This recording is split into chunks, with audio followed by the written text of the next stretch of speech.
Greater Noida में बसे एक छोटे से गांव सुनपुरा में सन 2016 से संचालित है संस्थानम अभय दानम, एक ऐसी संस्था जिसमें मूक प्राणी एवं असहाय पशु पक्षियों के पालन पोषण से लेकर चिकित्सा तक की उत्तम व्यवस्था की जाती है। संस्था में उपस्थित चिकित्सक एवं अन्य सदस्य दिल्ली एनसीआर एवं अनेक क्षेत्रों से 24 घंटे असहाय पशु पक्षियों का रेस्क्यू कर जीवन दान देने का नेक कार्य कर रहे हैं। संस्था में ज्ञान दानम गुरुकुल भी चलाया जा रहा है, जहां छोटे बच्चों को लौकिक शिक्षा के साथ जैन धर्म एवं जीवन उपयोगी संस्कार भी दिए जा रहे हैं। शिक्षा ही नहीं बल्कि बच्चों के रहने एवं खाने की भी निःशुल्क व्यवस्था की जाती है। इनके साथ ही संस्थान में औषधानम आयुर्वेदिक एवं प्राकृतिक चिकित्सा केंद्र में चिकित्सकों के परामर्श से लोगों का उपचार निःशुल्क किया जाता है। संस्था में हथकरघा एवं हस्तशिल्प प्रशिक्षण केंद्र भी संचालित है, जिसमें युवाओं को विभिन्न कलाओं का निःशुल्क प्रशिक्षण प्रदान किया जा रहा है। सन 2017 में इस परिसर में श्री दिगंबर जैन मंदिर की स्थापना भी की गई, जहां अरिहंतगिरी तमिलनाडु से लाई गई मूलनायक भगवान शांतिनाथ की मनोहारी प्रतिमा लगभग 500 वर्ष प्राचीन है। प्रतिमा इतनी निराली है कि हर कोई इन पर मोहित हो जाता है। मंदिर जी में प्रतिदिन प्रभु का अभिषेक, शांति धारा एवं पूजन होता है। वर्तमान में पशुजन्य दुग्ध पदार्थ क्रूरता मुक्त न होने के कारण यहाँ अभिषेक हेतु वनस्पति जन्य विकल्पों जैसे कि नारियल जल, पुष्प एवं फलों के रसों का प्रयोग किया जाता है। क्षेत्र पर हस्तलिखित पांडुलिपि संग्रहालय, जैन वीगन ऑर्गेनिक भोजनालय, गुरुकुल निर्माण का कार्य निरंतर चल रहा है। यदि आप भी ऐसे मनमोहक स्थान संस्थानम अभयदानम के किसी भी कार्य एवं क्षेत्र में सहयोग देना चाहते हैं तो संपर्क करें 9868356946 9329322040। आचार्य श्री उमा स्वामी विरचित तत्वार्थ सूत्र पाठशाला। मंगल आशीर्वाद परम पूज्य आचार्य श्री 108 श्रुत सागर जी महाराज, परम पूज्य आचार्य श्री 108 प्रमुख सागर जी महाराज। प्रेरणा स्रोत परम पूज्य मुनि श्री 108 प्रणम्य सागर जी महाराज एवं परम पूज्य पाठशाला प्रणेता मुनि श्री 108 हनुमान सागर जी महाराज। नमन करता स्वर्गीय श्री उमाशंकर जैन गाजियाबाद वाले। प्रायोजक ज्ञान दानम गुरुकुल। यदि आपने चक्षु इंद्रिय के अलावा कोई बाकी की 4 इंद्रिय से यानी कि किसी चीज का आपने स्पर्श किया और साथ में मन नहीं लगाया, आप कोई काम कर रहे थे, चलते चलते आपका ध्यान ही नहीं है, जैसे आपकी स्पर्श इंद्रिय जो आपके पैर हैं कंटिन्यूअस चल रहे हैं किसी चीज पे, आपका वहां ध्यान नहीं है, तो आप अपना मन कहीं और लगाए हुए हैं, तो क्या पता चलेगा आपके लिए क्या वो स्पष्ट पदार्थ है? नहीं है, अस्पष्ट है। ऐसे ही आप कहीं और, जैसे यहाँ क्लास चल रही है तो क्लास में सब लोग बैठ के यहाँ सुन रहे हैं, तो मन कहाँ लगा हुआ है? यहाँ लग रहा है।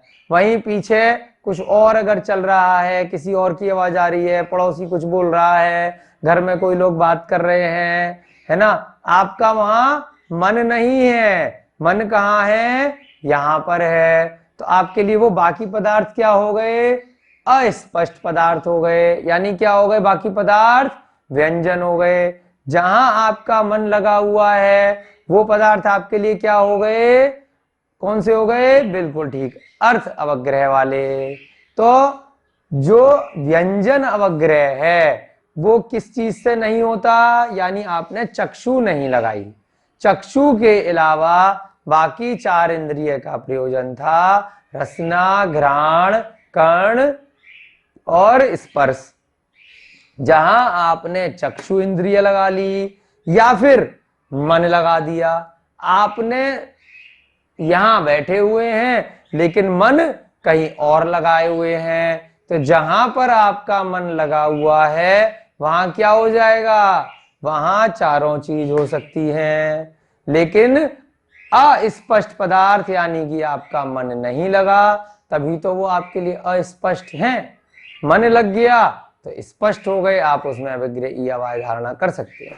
कितना छोटे से सूत्र में बहुत ही इंपॉर्टेंट बात यहाँ बताने का प्रयास किया है, इसलिए हम इतना इस पे फोकस देके समय ले रहे हैं, क्योंकि बहुत बार लोगों को ये सूत्र समझ में नहीं आता है कि आखिर ऐसा खाली यहाँ पर चक्षु को ही क्यों लिया, बाकी की 4 इंद्रियों को यहाँ से क्यों हटा दिया। इसीलिए लिया क्योंकि चक्षु इंद्रिय को 5 इंद्रियों में बहुत स्पेशल दर्जा दिया गया है कि चक्षु इंद्री से अगर कोई चीज देख ली तो वो व्यंजन अवग्रह न होकर अर्थ अवग्रह बन जाती है। तो क्या अर्थ निकला इस सूत्र का? अर्थात नेत्र और अनिंद्रिय यानी मन से व्यंजन अवग्रह नहीं होता। जहां पर नेत्र और मन लगा दिए भैया वहां तो कंफर्म है कि अर्थ अवग्रह ही होगा, व्यंजन अवग्रह नहीं होता।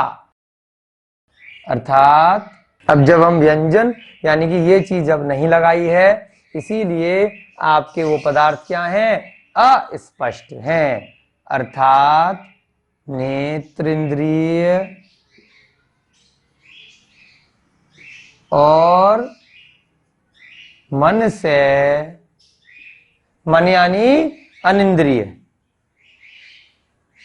अब व्यंजन अवग्रह क्यों लगाया? क्योंकि उस सूत्र के बाद आया है। मन से व्यंजन अवग्रह नहीं होता। तो अब व्यंजन अवग्रह के कितने भेद हो गए? कल हमने अर्थ अवग्रह के भेद देखे थे कि उसमें 5 इंद्रियां और साथ में क्या लगा था? मन भी लगा था। तो 6 गुणा 4 गुणा 12 288। अब यहां पर ये 2 चीज हट गई उसमें से। तो अब देखेंगे कि व्यंजन अवग्रह के कितने भेद होते हैं। व्यंजन अवग्रह के भेद कैसे निकालेंगे कि चक्षु इंद्रिय और मन हटा दिया तो क्या बच गए? 4 इंद्रियां रह गई मात्र, मन हट गया और 4 क्या हो गए?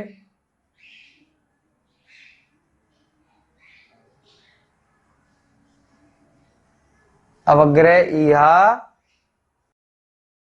में से। अभी पिछले सूत्र में क्या बताया था?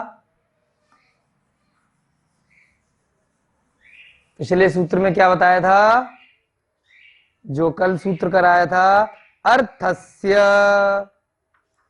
देखिए बहुत इंपॉर्टेंट बात बताने जा रहे हैं यहां पर। 4 अवग्रह है ना, इसमें से जो अवग्रह यह अवाय धारणा में से खाली एक अवग्रह ही होता है ना। व्यंजन का क्या बताया? अवग्रह यह अवाय धारणा में से केवल एक अवग्रह ही होगा। दो चीजें ये कम हो गई, नेत्र और मन। और पिछले सूत्र में आया कि जो अस्पष्ट पदार्थ है आप उसको आगे जानने की ना इच्छा कर सकते, ना धारणा बना सकते, ना कोई चिन्ह देख सकते, ना धारणा बना सकते। तो उसमें एक क्या रह गया? मात्र अवग्रह रह गया। और 12 भेद हो सकते हैं। कौन कौन से जो पढ़े थे?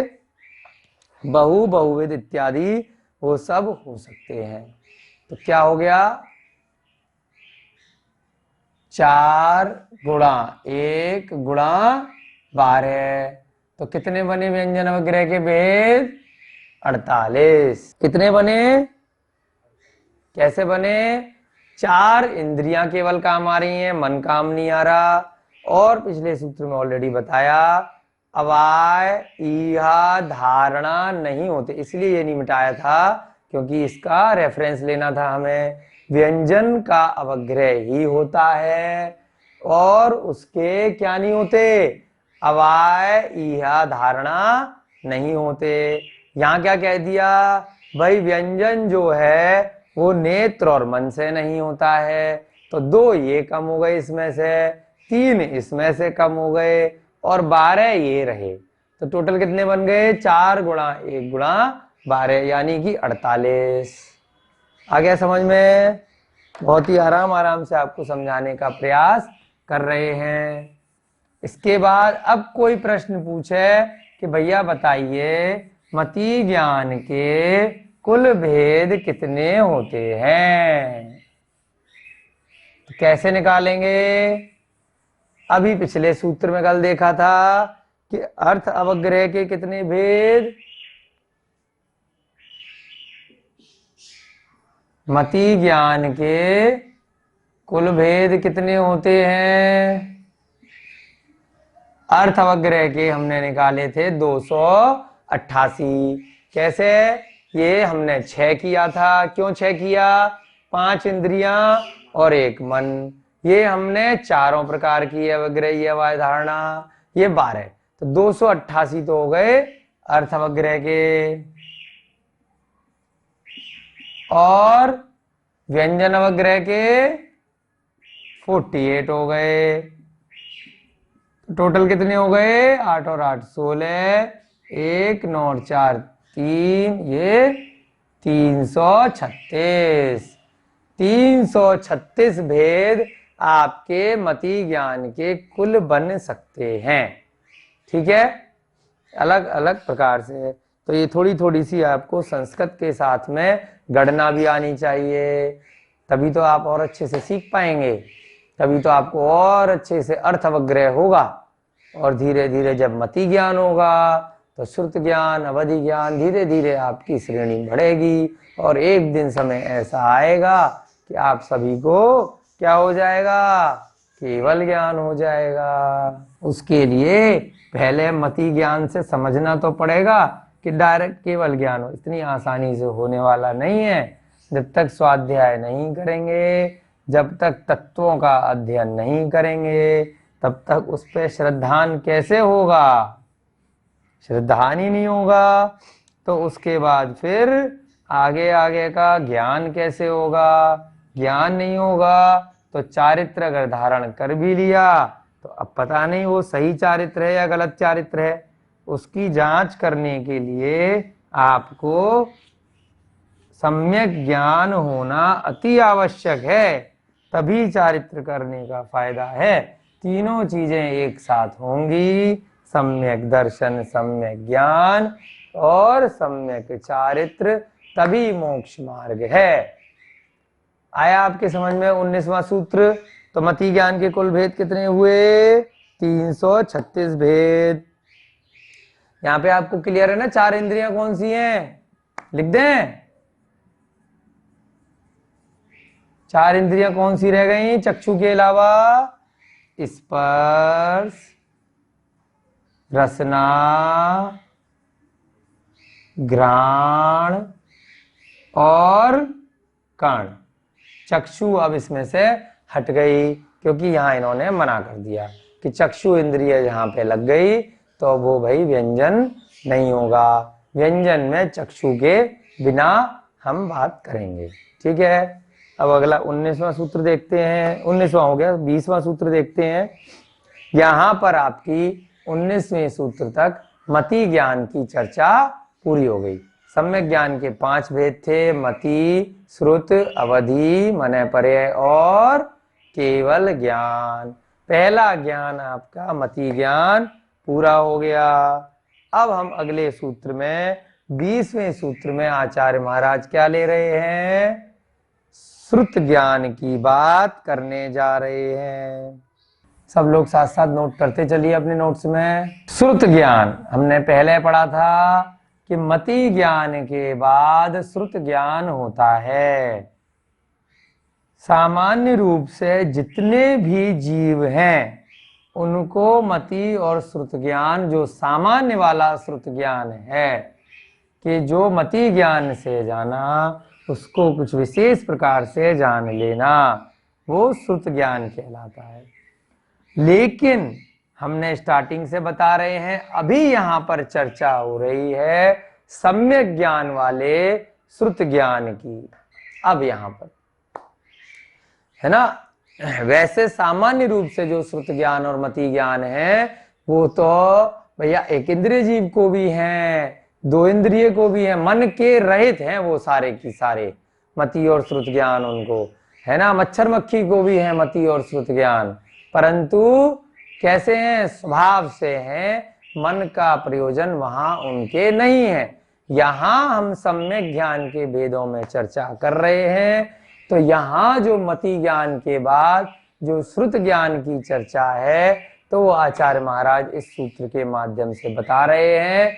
वो कौन से श्रुत ज्ञान की चर्चा होने जा रही है? अब वो जो आप अब पढ़ रहे हैं द्वादशांग जिनवाणी है ना, जो जिन धर्म है, जो अरिहंत भगवान द्वारा बताया गया श्रुत ज्ञान है, उसकी चर्चा हो रही है। ठीक है, जिसके द्वारा आपको मोक्ष मार्ग में आगे बढ़ना है, उस श्रुत ज्ञान की चर्चा यहाँ पर इस सूत्र में करेंगे। 20वें सूत्र में श्रुतम मति पूर्वम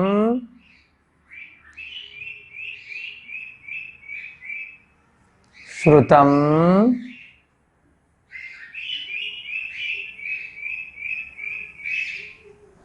मति पूर्वम द्वयनेक द्वादश भेदम।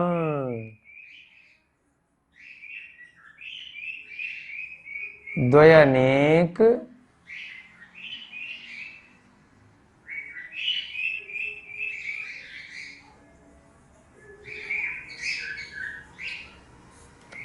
द्वादश भेदम, यानी कि जो श्रुत ज्ञान है, पहले इसका संधि विच्छेद कर लेते हैं फिर अच्छे से समझ में आएगा। श्रुतम यानी श्रुत ज्ञान, मति पूर्वम यानी कि मति ज्ञान पूर्वक होता है।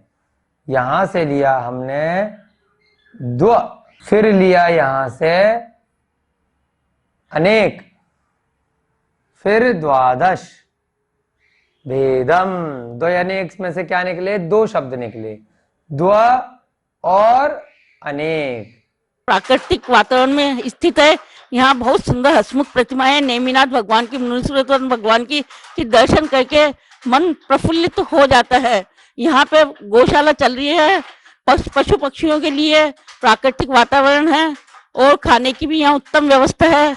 बहुत ही अच्छा लगा, बार बार आने का मन कर रहा है। तीर्थंकर लेनी आना चाहिए। सभी जैन बंधु यहाँ पधारे और दर्शन करके अपने आप को कृतार्थ माने, धन्य माने। नदी के अंदर से ये प्रतिमा निकली है, ये पूरा मंदिर नदी में से निकला है। आप सभी को यहाँ के दर्शन करने चाहिए और जरूर से आना चाहिए। यहाँ पे गौशाला और हथकरघा का काम भी चलता है और बहुत ही अतिशयकारी प्रतिमा है, बहुत ही सुंदर, जिसको देखते ही मन ऐसा करता है कि बार बार यहाँ मंदिर आए और बार बार दर्शन करें। प्रतिमा इतनी अतिशयकारी है कि दोबारा वापस मंदिर फिर दर्शन करने आए हम लोग।